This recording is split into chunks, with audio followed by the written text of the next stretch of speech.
बिहार में महागठबंधन में सीट बंटवारा फाइनल। 40 सीटों में से 26 सीटों पर लोकसभा चुनाव लड़ेगी आरजेडी। बिहार में कांग्रेस के हिस्से आई 9 सीटें, लेफ्ट के हिस्से आई 5 सीटें। कांग्रेस किशनगंज, कटिहार, भागलपुर, मुजफ्फरपुर सीटों पर लड़ेगी चुनाव। समस्तीपुर, वेस्ट चंपारण, पटना साहिब, सासाराम, महाराजगंज सीटें भी मिली। सीपीआई एमएल को आरा, काराकाट, नालंदा की मिली सीटें। सीपीआई सीपीएम को मिली बेगूसराय और खगड़िया की सीटें। कांग्रेस नेता पप्पू यादव और कन्हैया कुमार को झटका। पूर्णिया सीट पर आरजेडी और बेगूसराय सीट पर लेफ्ट के उम्मीदवार लड़ेंगे चुनाव। बिहार में सीट बंटवारे की प्रेस कॉन्फ्रेंस में शामिल नहीं हुए लालू और तेजस्वी। राज्य स्तरीय नेताओं ने किया ऐलान। आरजेडी की ओर से जगदानंद सिंह और अब्दुल बारी सिद्दीकी ने किया सीटों का ऐलान। कांग्रेस के अखिलेश सिंह भी रहे मौजूद। विवादित सीटों पर समझौते को लेकर आरजेडी प्रवक्ता मनोज झा का बयान। गठबंधन दलों का होता है, व्यक्ति का नहीं। आम चुनाव के लिए एलजेपी रामविलास पार्टी के नेता चिराग पासवान ने कसी कमर। नीतीश कुमार के साथ विवाद को किया खारिज। लोकसभा चुनाव के सिलसिले में बेंगलुरु में बीजेपी और जेडीएस की बैठक। चुनाव में शानदार जीत का दावा। हिमाचल की मंडी में बीजेपी उम्मीदवार कंगना रनौत ने आज किया पहला रोड शो। समर्थकों ने बरसाए फूल, सुनाई दी जय श्री राम की गूंज। रोड शो में भारी भीड़ को देखकर खुश नजर आई कंगना। बम्पर जीत का जताया भरोसा। लोग जो है वो गर्वित हैं कि मंडी की बेटी और मंडी की जो राष्ट्रवादी आवाज है वो अब इस इलेक्शन में जो है वो मंडी को रिप्रेजेंट आप देख सकते हैं। कंगना की मां आशा रनौत का बयान। मुकाबला तो मुकाबला ही होता है, लेकिन रिकॉर्ड जीत के लिए हम आश्वस्त हैं। चमोली के थराली में बीजेपी के लोकसभा प्रत्याशी अनिल बलूनी ने की विशाल रैली। मुख्यमंत्री पहुंचे। आयकर मामले में बढ़ी कांग्रेस की मुश्किलें। कांग्रेस के कोषाध्यक्ष अजय माकन का बयान। आईटी डिपार्टमेंट ने दिया 1823 करोड़ रुपए जमा करने का नोटिस। कांग्रेस नेताओं पर बीजेपी ने बोला हमला। कहा बीजेपी पर लगाया जाना चाहिए 4600 करोड़ का जुर्माना। कांग्रेस नेताओं का आरोप, टैक्स टेररिज्म फैला रही है बीजेपी। कांग्रेस पर किया जा रहा हमला। चुनाव आयोग को अब तक मिली आचार संहिता तोड़ने की 79,000 से ज्यादा शिकायतें। 99% मामलों का निपटारा। सी विजिल ऐप के जरिए चुनाव आयोग को मिल रही हैं शिकायतें। अवैध होर्डिंग और बैनर लगाने के सबसे ज्यादा मामले।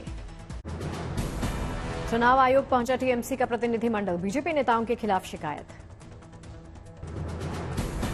वर्धमान में बीजेपी उम्मीदवार असीम सरकार की टिप्पणी को लेकर विवाद। केंद्रीय परियोजनाओं को लेकर राज्य सरकार पर किया था हमला। ममता बनर्जी पर की थी टिप्पणी। नॉर्थ वेस्ट मुंबई से एमवीए उम्मीदवार अमोल कीर्तिकर के खिलाफ कांग्रेस नेता संजय निरुपम ने किया हमला। कहा ईडी के दूसरे समन के बावजूद फरार, क्या जेल से करेंगे प्रचार। 5 अप्रैल को अपना चुनावी घोषणा पत्र जारी कर सकती है कांग्रेस पार्टी। दिल्ली में जारी किया जा सकता है मैनिफेस्टो। स्वामी प्रसाद मौर्य की बेटियां बधाइयों से। सांसद संघमित्रा मौर्य की दिल्ली में बीजेपी के संगठन मंत्री बीएल संतोष के साथ मुलाकात। इस बार नहीं मिला है संघमित्रा को टिकट। मेरठ से बीजेपी उम्मीदवार अरुण गोविल का बयान। अपनी जन्मभूमि पर सियासी या चुनावी युद्ध के लिए नहीं आए, बल्कि अपना प्यार अपने लोगों को देने के लिए आए। मध्य प्रदेश के छतरपुर में कांग्रेस के पूर्व विधायक शंकर प्रताप सिंह मुन्ना राजा बीजेपी में हुए शामिल। सीएम मोहन यादव की मौजूदगी में थमा कमल। हुगली से बीजेपी उम्मीदवार लॉकेट चटर्जी ने अभिनेता गोविंदा के शिवसेना शिंदे गुट में आने पर जताई खुशी। कहा विकसित भारत बनाने के अभियान में होंगे शामिल। महाराष्ट्र के संभाजीनगर में मराठा समाज के लोकसभा उम्मीदवार की चर्चा बैठक में हंगामा। आपस में भिड़ गए सभी। निर्वाचन आयोग की टीम ने हिमाचल प्रदेश से उत्तराखंड आ रही कार से बरामद की 7 लाख रुपए। पैसे की जानकारी नहीं मिलने पर जब्त की रकम। बिजनौर में प्रबुद्ध सम्मेलन में शामिल हुए यूपी के सीएम योगी। राष्ट्रीय लोकदल के साथ बीजेपी के गठबंधन पर जताई खुशी। चुनाव प्रचार के साथ ही सियासी बयानबाजियों में भी तेजी आई। केंद्रीय गृह राज्य मंत्री नित्यानंद राय ने लालू, तेजस्वी और पप्पू यादव पर कसा तंज। नित्यानंद राय ने लॉन्च किया मोदी संग बिहार सॉन्ग। राज्य में सभी 40 सीटें जीतने का दावा। केंद्रीय मंत्री अर्जुन मुंडा ने झारखंड सरकार पर लगाया आरोप, विकास के लिए केंद्र से भेजे गए पैसों का नहीं हुआ इस्तेमाल। बाड़मेर में प्रचार के लिए पहुंचे राज्यवर्धन सिंह राठौर का बयान, जनता को बीजेपी की नीति और नीयत साफ दिखाई दे रही है। आज से आपका केजरीवाल को आशीर्वाद कैंपेन शुरू, पत्नी सुनीता ने जारी किया व्हाट्सएप नंबर। केजरीवाल की पत्नी सुनीता केजरीवाल ने प्रेस कॉन्फ्रेंस की, कहा केजरीवाल देश के सच्चे भक्त हैं। केजरीवाल की पत्नी सुनीता ने बीजेपी पर साधा निशाना, कहा केजरीवाल ने सबसे ताकतवर भ्रष्टाचारी तानाशाही ताकतों को ललकारा। अरविंद जी ने देश की सबसे ताकतवर भ्रष्टाचारी और तानाशाही ताकतों को ललकारा है। अरविंद जी ने देश की सबसे ताकतवर भ्रष्टाचारी और तानाशाही ताकतों को। सुनीता केजरीवाल ने की लोगों से कोर्ट में केजरीवाल का पक्ष सुनने की अपील, कहा केजरीवाल का पक्ष सुन लीजिए। केजरीवाल ने कोर्ट में हिम्मत से अपना पक्ष रखा। केंद्रीय मंत्री हरदीप सिंह पुरी ने सुनीता केजरीवाल पर साधा निशाना, कहा खुद बनना चाहती है सीएम। अरविंद केजरीवाल के फोन पर आपका बड़ा दावा, ईडी को चाहिए केजरीवाल के फोन का पासवर्ड। आम आदमी पार्टी ने बीजेपी पर साधा निशाना, कहा ईडी के जरिए बीजेपी पासवर्ड जानना चाहती है। आपने कहा आपकी चुनावी रणनीति की जानकारी चाहती है बीजेपी, फोन में लोकसभा चुनाव का डाटा मौजूद। आम आदमी पार्टी ने ईडी पर साधा निशाना, कहा ईडी आखिर फोन का पासवर्ड क्यों चाहती है। पीएम मोदी से बिल गेट्स की मुलाकात, अत्याधुनिक तकनीक समेत कई विषयों पर चर्चा। पीएम मोदी ने बिल गेट्स से चर्चा में एआई तकनीक का जिक्र किया, कहा हमें एआई का सही इस्तेमाल करना होगा। पीएम मोदी ने कहा एआई का इस्तेमाल करते वक्त हमें ध्यान रखना होगा कि इससे सुविधा मिले लेकिन हम आलसी न बने।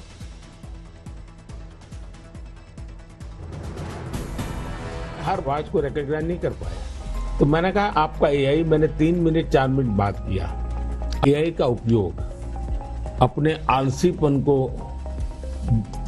बचाने के लिए मैं करता हूं कि भाई मुझे किसी को चिट्ठी लिखनी है, मैं ड्राफ्ट नहीं करूंगा, मैं चैट जीपीटी को कह दूंगा कि मेरी चिट्ठी ड्राफ्ट करके दे दो, तो ये गलत रास्ता है। मुझे तो चैट जीपीटी के साथ कंपटीशन करना चाहिए।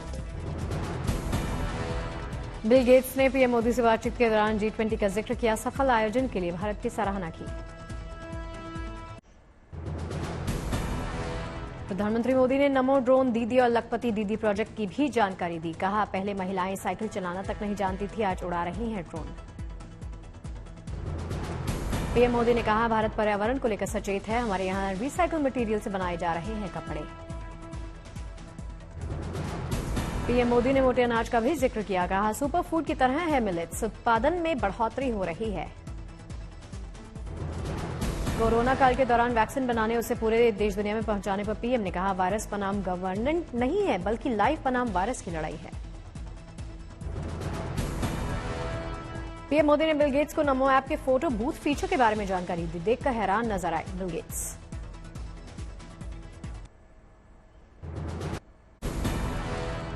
सर्विकल कैंसर को लेकर बोले प्रधानमंत्री मोदी, कहा बच्चियों को बचाने के लिए सरकार गंभीर टीके पर जोर। इंटरव्यू में पीएम मोदी ने ग्रीन जीडीपी का भी जिक्र किया, कहा ग्रीन हाइड्रोजन की दिशा में हो रहा काम।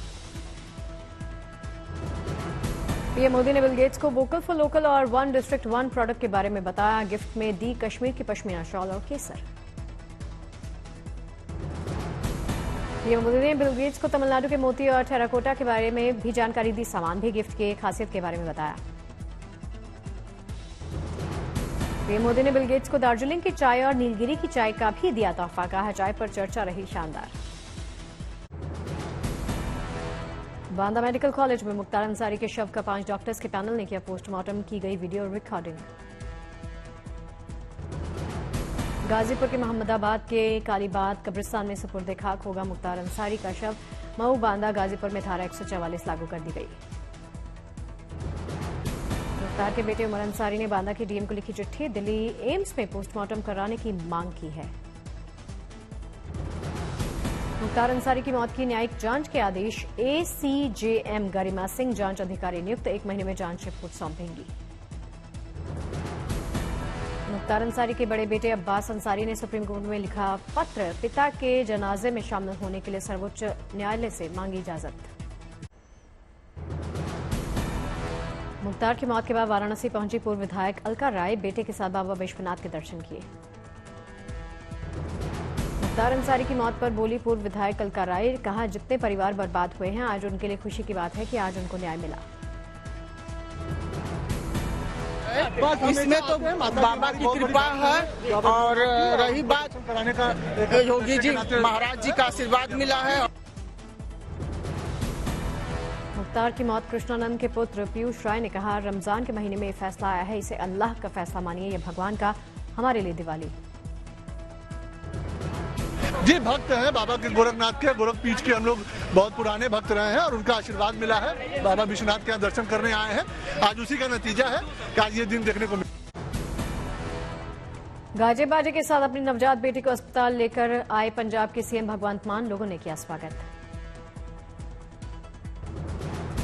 भगवंत मान ने अपनी बेटी का नाम रखा नियामत, पहले से 2 बच्चों के पिता हैं मान। 28 मार्च को भगवंत मान के घर गूंजी किलकारी, पत्नी गुरप्रीत ने दिया बेटी को जन्म। भगवंत मान ने पत्नी और बेटी के साथ मीडिया के सामने आकर दी जानकारी, खुशी जताई, सबका अदा किया शुक्रिया। भगवंत मान ने आशीर्वाद देने के लिए दिल्ली के सीएम अरविंद केजरीवाल का किया शुक्रिया, कहा पिता समान है केजरीवाल। कर्नाटक के हुबली में हुबली जगलगी हब्बा का आयोजन, 47 से ज्यादा पारंपरिक संगीत बैंड्स ने लिया हिस्सा।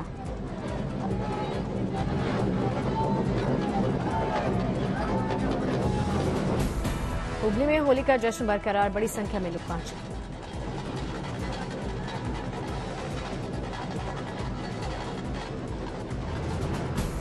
अयोध्या में रामलला के दर्शन के लिए उमड़ा आस्था का सैलाब, बड़ी संख्या में राम भक्तों ने किए दर्शन। राजस्थान में पुलिस ने की बड़ी कार्रवाई, एक वाहन के करीब 72 लाख रुपए जब्त किए, एक युवक से पूछताछ। चित्रकूट में पुलिस और बदमाश के बीच में मुठभेड़ हुई, 25,000 के इनामी बदमाश को लगी गोली, गिरफ्तार। उदयपुर में पुलिस को बड़ी कामयाबी मिली, ड्रग्स के साथ 5 महिलाओं समेत 2 युवकों को अरेस्ट किया। बिहार के सहरसा में पुलिस ने की बड़ी कार्रवाई, लोकसभा चुनाव को लेकर पूरे जिले से 6 बदमाशों को अरेस्ट किया। इंदौर में क्राइम ब्रांच को मिली बड़ी सफलता, हिस्ट्री शीट, बदमाश सलमान लाला को पिस्टल के साथ अरेस्ट किया। राजस्थान रॉयल्स ने इंडियन प्रीमियर लीग 2024 में लगातार दूसरी जीत दर्ज की, दिल्ली को 12 रन से मात दी। राजस्थान ने पहले बैटिंग करते हुए 20 ओवर्स में 5 विकेट पर 185 रन बनाए, जवाब में दिल्ली 173 रन पर आउट। राजस्थान की ओर से रियान पराग ने खेली तूफानी पारी, मात्र 45 गेंद में बनाए 84 रन। अपनी धुआंधार पारी के लिए रियान पराग को मिला player of the match, Rishabh Pant और रियान पराग ने खेला 100वां मैच। आज बंगलुरु वर्सेस कोलकाता, शाम 7:30 बजे शुरू होगा बंगलुरु के एम चिन्नास्वामी स्टेडियम में महामुकाबला।